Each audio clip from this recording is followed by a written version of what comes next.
Bienvenido al programa Adictos en Recuperación. Sí, Adictos en Recuperación, un programa que hablamos de los 12 pasos.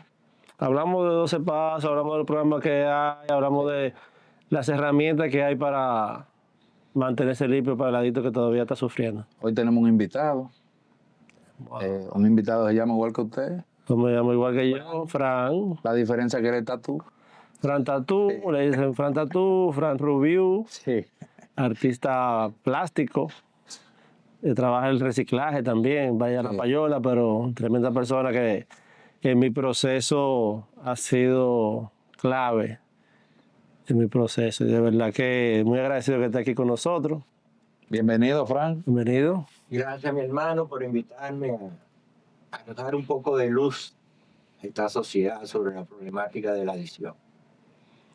Aquí vamos a hablar hoy del tema de hablar del proceso de Fran, hablar de los procesos de nosotros, hablar de que sí se puede, un adicto que se puede recuperar, hablar de la recuperación. Sí. Y hablar un poco de todo que siempre hablamos aquí, ¿entiendes? Desde el punto de vista de adictos en recuperación.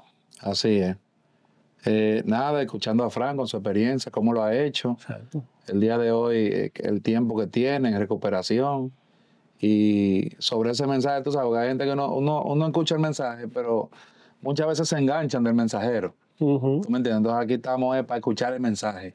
No para agarrar Y soltar el mensajero. Así es. Entonces vamos a hablar un poco con Fran de su historia de vida, de cómo llegó al programa de que, tú sabes, que lo ayudó a mantenerse limpio y su proceso y lo que quiera hablar. Entonces Fran tiene libertad de hablar de lo que usted quiera y arranca ahí, Fran. Gracias por esta invitación.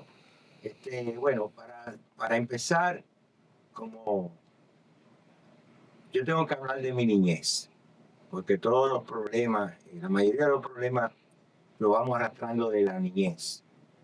Y venido de una familia de clase media, padres profesionales, nunca me faltó nada en lo económico, pero sí tenía un vacío que nunca logré como conectar con mi entorno. No me sentía parte de, en pocas palabras. Un niño muy aislado hacia sí mismo, viviendo como una vida paralela. Esa fue mi niñez. Pero sí hubieron pequeños lazos de tiempo donde yo interactuaba y eso, pero no eran prolongados. Me sentía aparte de y quiero empezar por acá porque la adicción suele coger diferentes carriles. Y no solamente se manifiesta con la drogadicción, hay adicción a todo. Sí. Y desde muy temprano yo la identifiqué, una vez yo llegué a recuperación, que la obsesión y la compulsión estaban en mí desde niño con cosas que no parecían malas, pero de la forma que yo hacía, la convertía en mala.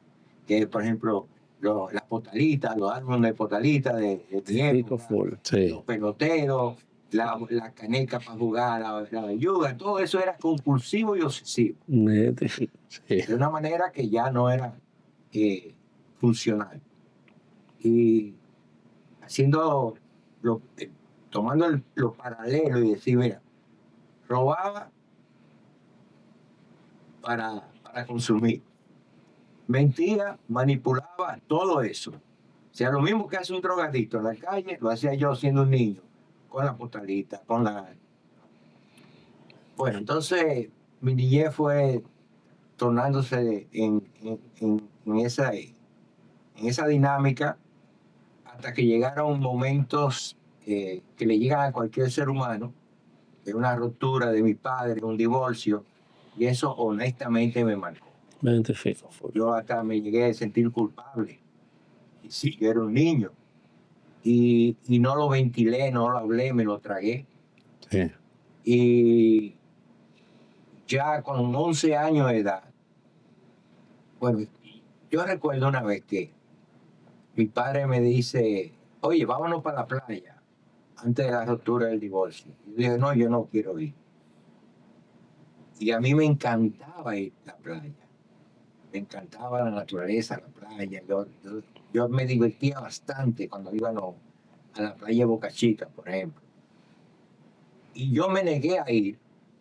Y yo mismo me hice la pregunta y luego descubrí más adelante, años más adelante, que yo me quería cohibir de algo que me gustaba para castigar supuestamente a mis padres, pero el castigo era hacia mí mismo, que yo me estaba cohibiendo de algo.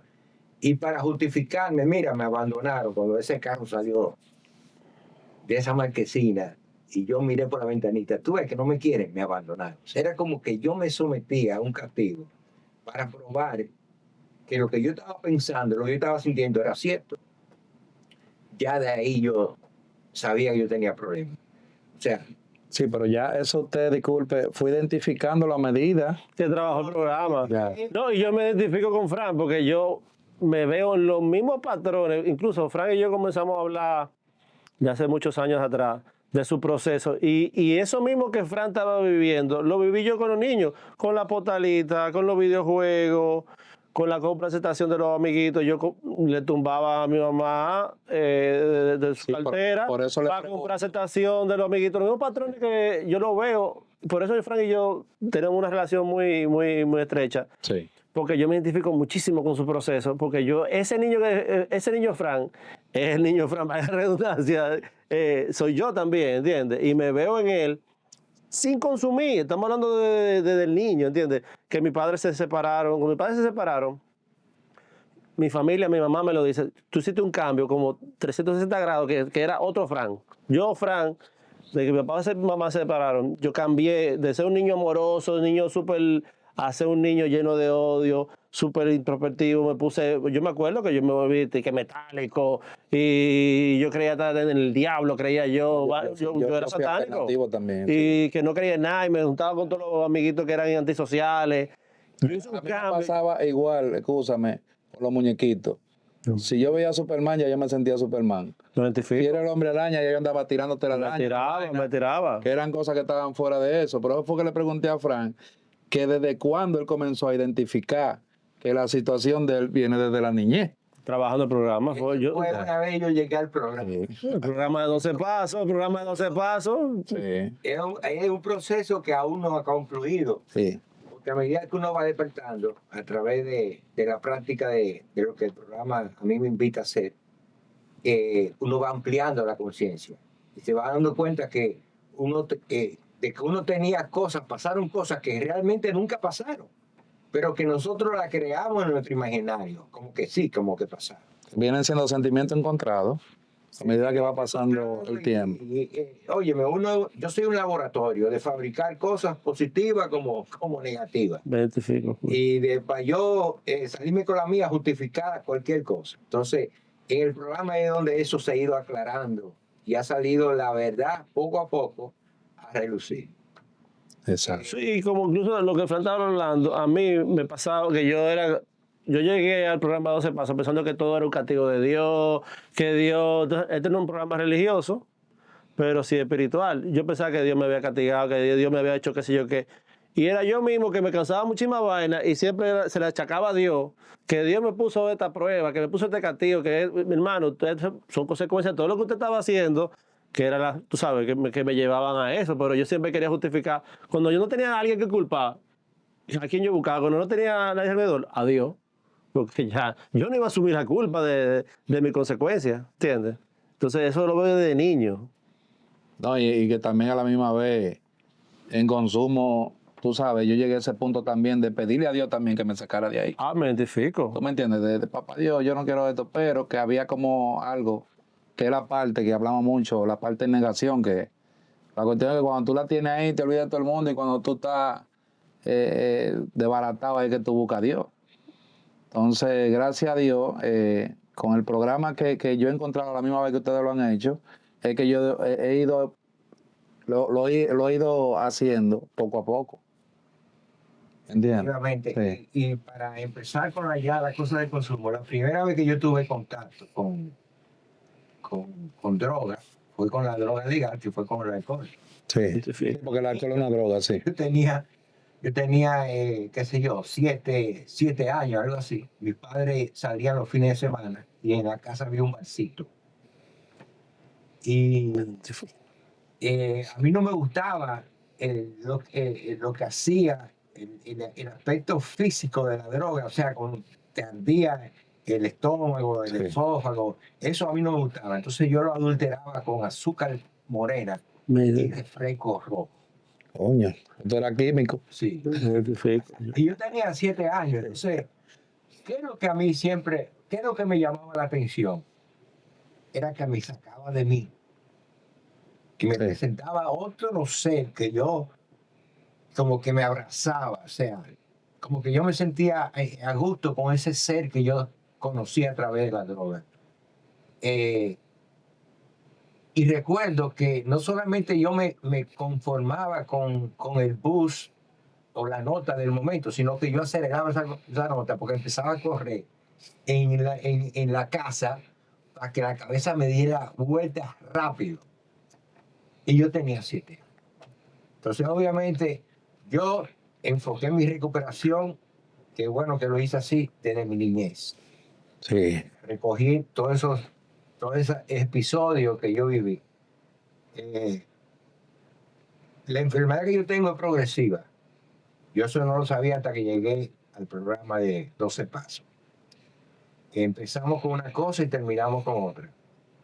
Y yo empecé a los 11 años a consumir la droga ilegal. En este caso fue la marihuana. Sí. Y yo tenía 11 años, yo era todavía un niño.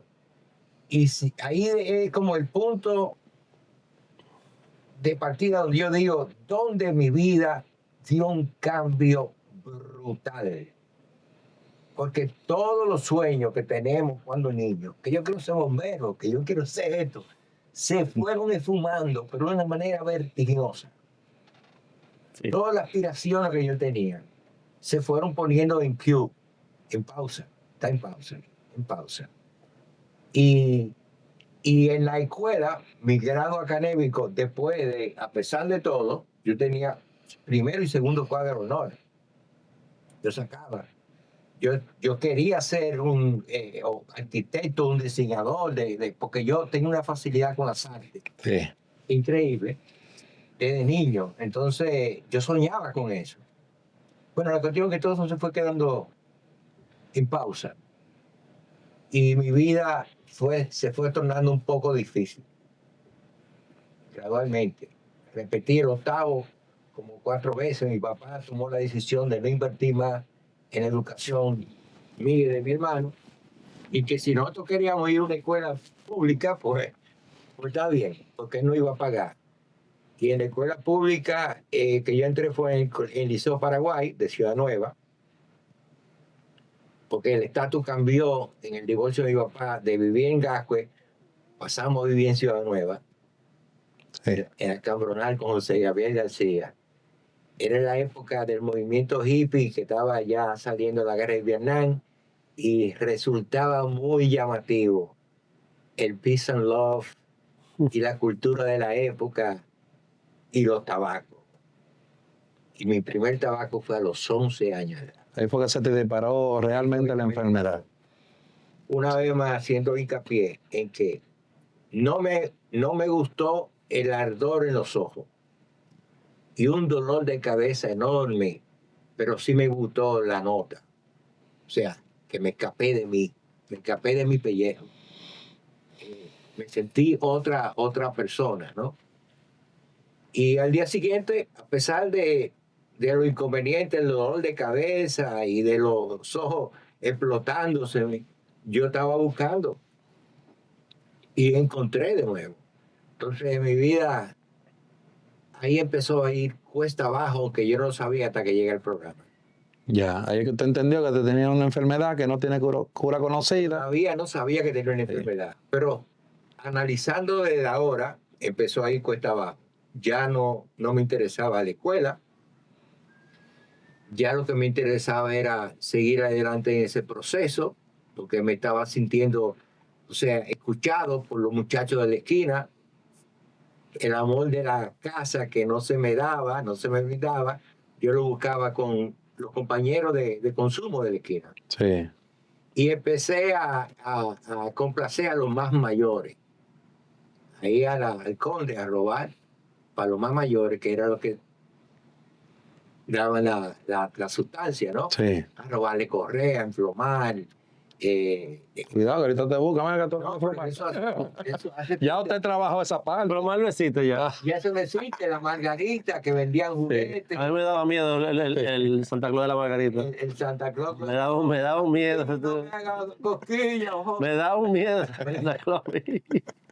Y nada, entonces de ahí empecé a través del movimiento hippie a querer ser uno de esos hippies de Estados Unidos. Empezó a agregarse la idea en mí en abandonar el país, en querer consumir toda la droga que yo veía por televisión, y aquí no la había. Aquí lo que había era marihuana y todos los fármacos de la Decían en esa época era más jarabe que otra cosa, ¿no era? jarabe y pastillas. Sí. Todos los fármacos todo eso yo lo experimenté, todos. Y nunca dejé la marihuana. Bueno, llegó la oportunidad ya con 17 años de viajar a los Estados Unidos. Cuando llegué a Estados Unidos, lo voy a dejar ahí ya del consumo. Las cosas que yo dije que yo nunca iba a tocar, porque la vi En película. una película llamada Cristina F., que murió. Pero sí, qué peliculón. Eso no lo voy a tocar nunca. Pues ahí fue que yo acabé. Cuando hice contacto con esa droga que se llama heroína, Wow. intravenosa. Disculpe lo que se disparan, pues. Imagínate. Ya me sentía atrapado. Yo no tenía fuerza para decirle que no a esa sustancia. Lo había intentado muchísimas veces a través de mi propia cuenta y a través de que el juez te decía o cárcel o rehab, y yo no digo, yo soy adicto, pero no pendejo. Yo cogía rehab, pero no era rehab porque yo me quería recuperar, sino era para evadir ir a la cárcel.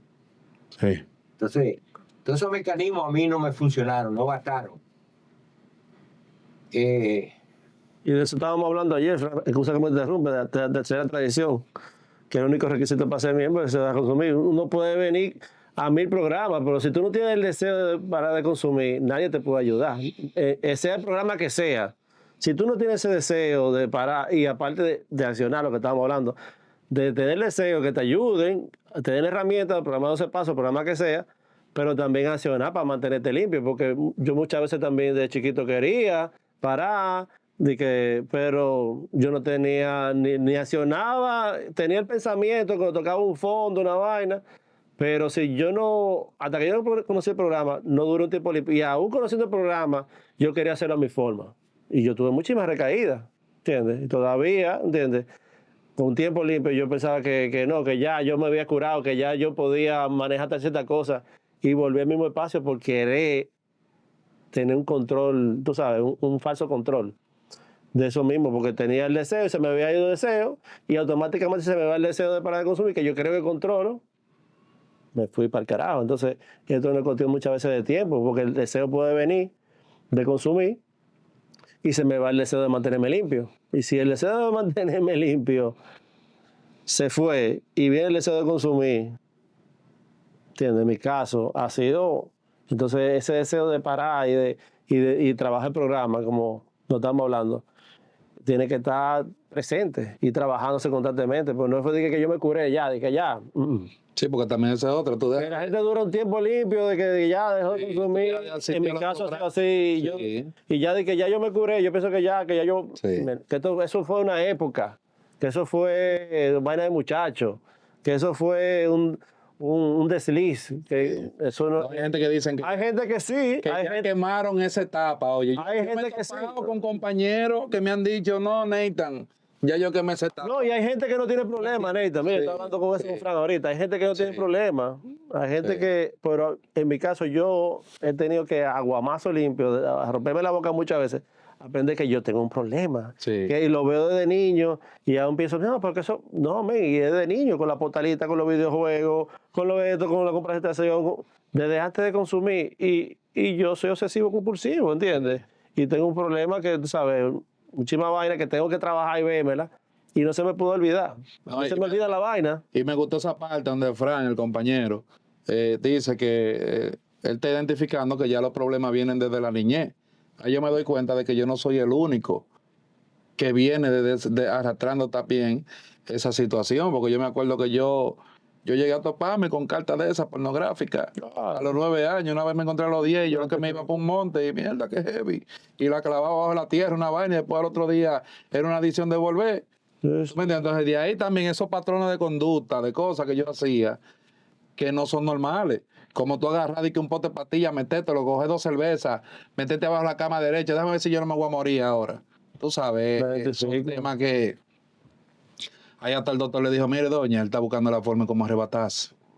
La primera vez que yo lo hice, tú sabes, a los 14 años, metiéndome en Omar ahí o en la opción, viendo mujeres, tú sabes, bailando de toda la vaina, y digo, yo esto no es normal. Y aún así yo tomando alcohol también decía, como decía el compañero Frank, que es lo que yo te digo, que no es compararse, sino identificarse, de que ese mareo, esa vaina, buscando ese high, digo yo, mierda, que heavy, para después tú no querer tener también esa misma nota. Porque yo vivía en eso constante, digo yo, coño, ¿me voy a morir o no me voy a morir? ¿Me guay o no me guay? Entonces volví a lo mismo, que era igual con la droga ilícita, de que coño, este me dio una vaina para matarme, pero yo quiero de eso. No sé si tú identificas lo que te digo en la parte del consumo, de que cada día más yo sentía como que no servía lo que yo consumía, pero quería más. ¿Tú me entiendes? Entonces, hasta caer en el tema de los psiquiátricos, los psicólogos, de que hasta ese psiquiatra tenía que buscar otra ayuda de otro psiquiatra para tratarme a mí, tú sabes. Es un tema. Yo dije, coño, ¿me mata la droga o me mata los jokes? Yo tengo que decidir qué es lo que yo quiero en mi vida y aporté con la recuperación. Que es lo que el día de hoy estamos buscando la forma de que otros adictos que están fuera, que no conocen del programa de los 12 pasos, tú sabes, Que vea que puedan se puede, llegar, que claro, se puede, se porque puede ir cualquier adicto que tenga el deseo de dejar de consumir, se puede recuperar. Lo único que tiene es el deseo. Así Porque es. si no tiene el deseo, nadie lo puede ayudar. Porque ese fui yo. Yo, un momento en mi vida, no tenía el deseo. Yo pensé en un momento en mi vida que mi destino era morirme consumiendo. Así es. Que ese era mi final, que yo me iba a morir ahí consumiendo. Que incluso yo quería morir en una época como los rockstars que morían a los 27 años. Así que a los 27 años yo quería locura. Yo llegué al punto de la locura que yo quería morir como esos héroes que yo veía. No, y lo que tú hablabas de eso de los hippies, yo me acuerdo cuando estaba el Boulevard en esos tiempos, en la 27, que estaba Frito Verde y estaba el Che Guevara, que yo daba un diablito rojo, una vaina. O sea, yo siempre me metí en el grupo para querer pertenecer. Estos tigres se visten de negro, una vaina, ahí yo me metía de negro, una vaina, y estaba ya de que diablito rojo, un cigarrillo, sin saber fumar. ¿Tú entiendes? Buscando ese escape, como decía, de llenar ese vacío espiritual. En otro, cuando no en sí, yo aprendí dentro del programa que yo tengo que trabajarme yo mismo. ¿Me entiendes? Primero yo, segundo yo, tercero yo, aunque se suene egoísta. Así lo veo yo. Una de las características de la enfermedad que yo poseo, que es la adicción, es el autoengaño. O sea, las razones falsas pero convincentes que yo me digo para yo poder justificar lo que yo pretendo hacer. Sí. De la manera que yo conduzco mi vida. Entonces yo le echaba los problemas a todo el mundo, de la sociedad, de mis padres, que todo el mundo era culpable menos yo. Entonces, mientras eso estuvo así, no había solución para mi problema. Hasta que yo no admití que en realidad yo necesitaba ayuda, que yo me merecía un pequeño espacio de reflexión para decir, espérate, coño, demasiado me ha pasado. Sí. Entonces, hasta que yo no me di esa oportunidad, que eso fue en el 2000, las cosas no se solucionaron. Yo ayer compartía con unos compañeros diciendo de que yo empecé a recuperarme no con muchas cosas a mi favor. Con 40 años de edad, después de tener una vida de consumo de casi de 30 por ahí, sí. Perdí mi niñez y con una enfermedad que se me había dado 1 año de vida en 2 hospitales en Estados Unidos, uno en la Florida y el otro en Nueva York. Que la contraje esa enfermedad producto a intercambiar jeringuillas. Sí. Fue hepatitis C. Yo tenía 6 fibromas en el hígado. Y me dijeron, mira, en 1 año más o menos por ahí, esos 6 fibromas se van a untar y ya, Va, Charlie. tu hígado, y tú no eres elegible para un trasplante de hígado por tu condición de drogadicto.